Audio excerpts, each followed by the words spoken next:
A Otsuker Industries, uma grande empresa de Nova York, está na sua reunião anual, onde um membro da equipe informa os diretores sobre os seus feitos notáveis, incluindo vendas recorde e o preço das ações em alta.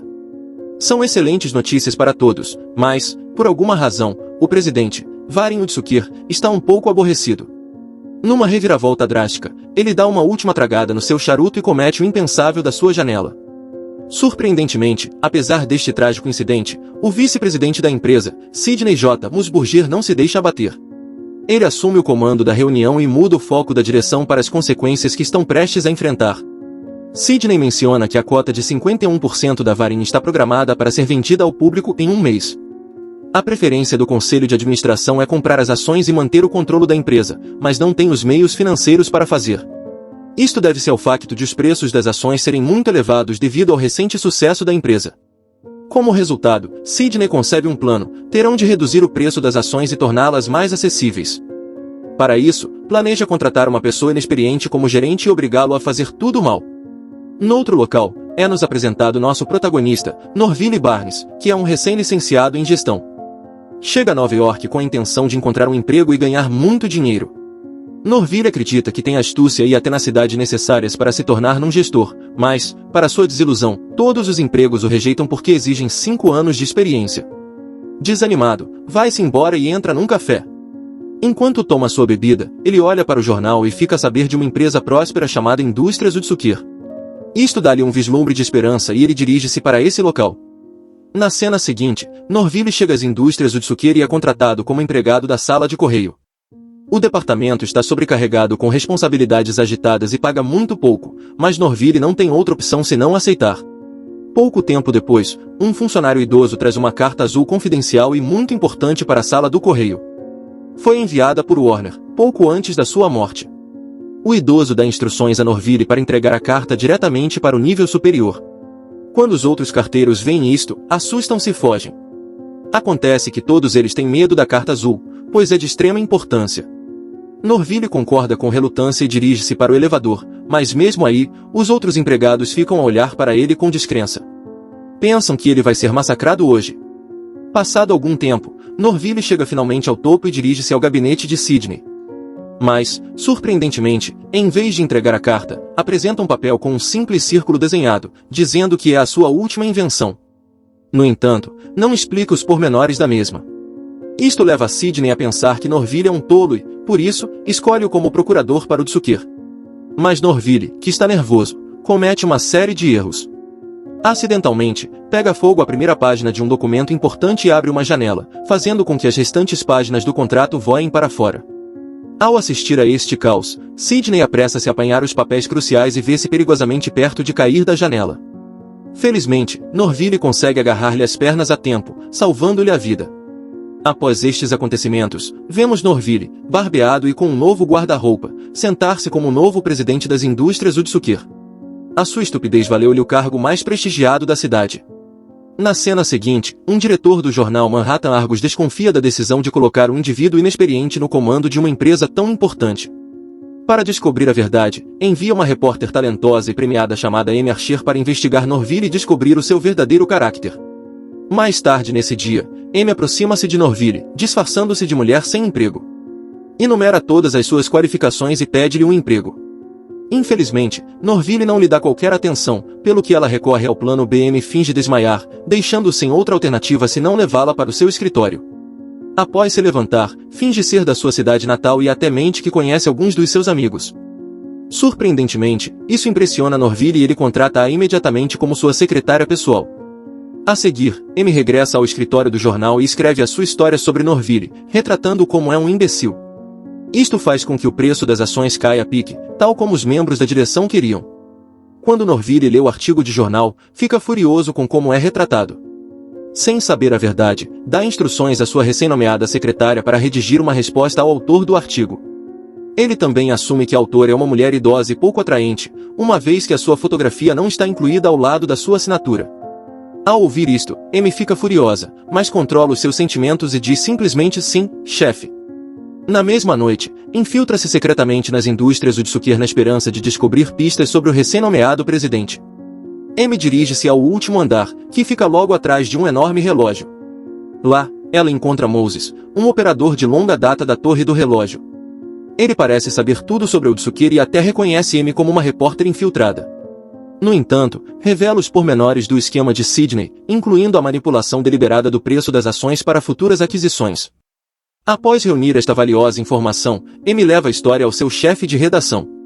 Ela quer publicar esta história o mais rapidamente possível. No entanto, devido à falta de provas concretas, o seu chefe não acredita nela. A cena muda então para a festa anual de Natal da empresa, onde Norville se encontra entre pessoas importantes. Pouco tempo depois, Sidney chama-o e apresenta-o aos outros acionistas. Enquanto interage com um acionista finlandês, Norville tenta falar na sua língua. Mas, infelizmente, acaba por ofendê-los, o que lhe vale um forte murro na cara. Mais tarde, Amy encontra Norville numa varanda, a tratar do seu ferimento. Ela sente-se um pouco mal por ele e trata-lhe das feridas. Depois de uma breve conversa, Amy apercebe-se de que Norville é uma pessoa brilhante e de bom coração, mas completamente ingênua no que diz respeito à política empresarial. Esta constatação fala sentir-se culpada por esconder a sua verdadeira identidade e o ter traído. Amy tenta confessar-se, mas tem dificuldade em reunir coragem para o fazer. Eventualmente, a interação entre eles toma um rumo romântico e acabam por se beijar apaixonadamente. Na cena seguinte, o presidente Norville decide lançar um novo produto baseado no seu conceito de círculo. Apresenta uma demonstração ao conselho de administração, mas, mesmo desta vez, não consegue se expressar corretamente. Isto deixa o conselho de administração perplexo, mas Sidney tem outros planos. Ele acredita que o produto vai fazer baixar ainda mais o preço das ações, então manipula os seus associados para o aprovarem. A seguir, o produto é submetido a vários procedimentos de ensaio antes de atingir a sua forma final. Em última análise, é designado por Hula Hoop e é lançado para distribuição nas lojas. Nos primeiros dias, o produto sofre um fracasso total devido à sua obscuridade, o que faz com que as lojas reduzam o seu preço todos os dias.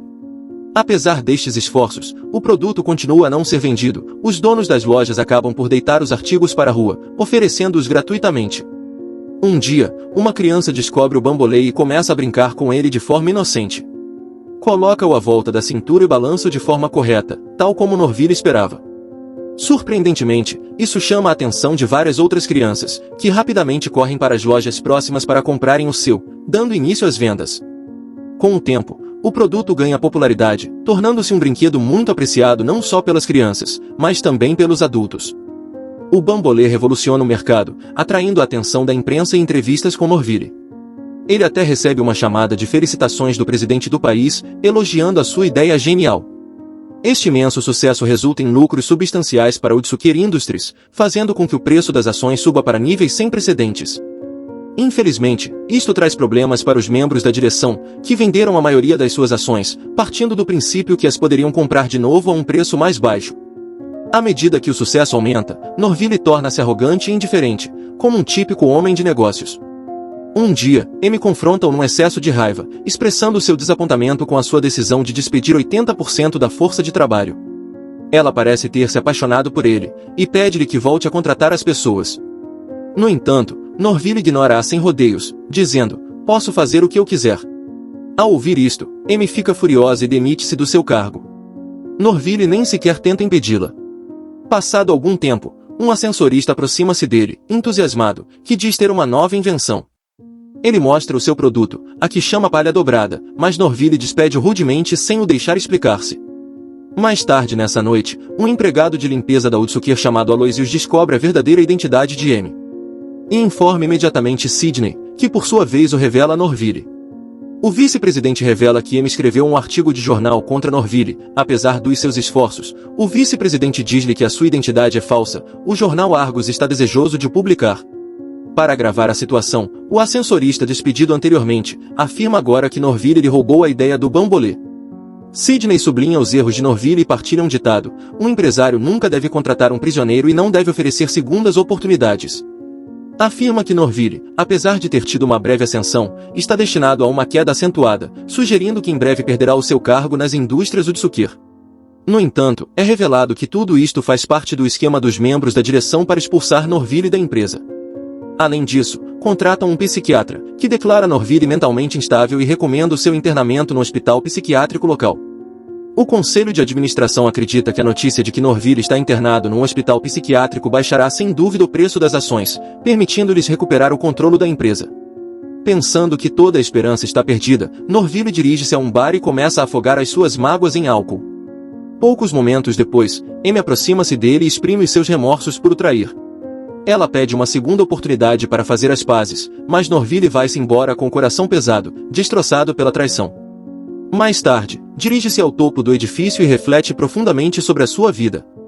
Mas numa trágica reviravolta dos acontecimentos, o seu pé escorrega, deixando-o pendurado perigosamente. Aloysio apercebe-se dele na situação, mas apenas observa friamente enquanto Norville perde o controle e cai do edifício. Durante a queda livre, Moses enfia um cabo de vassoura no mecanismo do relógio, que, surpreendentemente, congela o tempo e suspende Norville no ar. Nessa altura, Varen Udsuker aparece à sua frente como um ser divino, instando-o a ler a carta azul, que era suposto ser entregue a Sidney. Acontece que a carta continua no bolso de Norville, por isso ele recupera-a.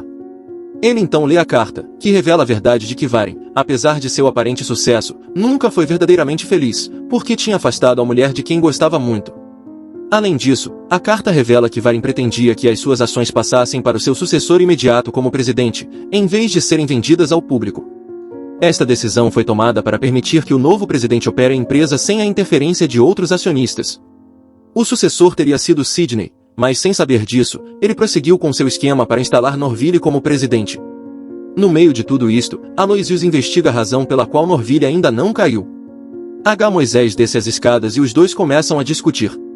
Durante a luta, a vassoura desaloja-se do mecanismo do relógio, fazendo com que Norville retome a sua queda. Mas Moisés atua rapidamente e dá um forte murro em Aloysio, fazendo com que a dentadura deste voe para o relógio, e, mais uma vez, para o seu movimento. Como resultado, Norville para apenas 2 metros do chão.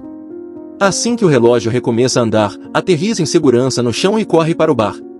Lá, partilha sua nova felicidade com Amy e os dois acabam por se reconciliar. No dia seguinte, Norville entrega a carta azul a Sidney. Ao descobrir que poderia ter ganho todas as ações de graça, Sidney fica louco. Como resultado, ele é enviado para um sanatório para tratamento. Na cena final, Norville revela sua última invenção, outro enigmático numa folha de papel dobrada, que acaba por ser um disco voador.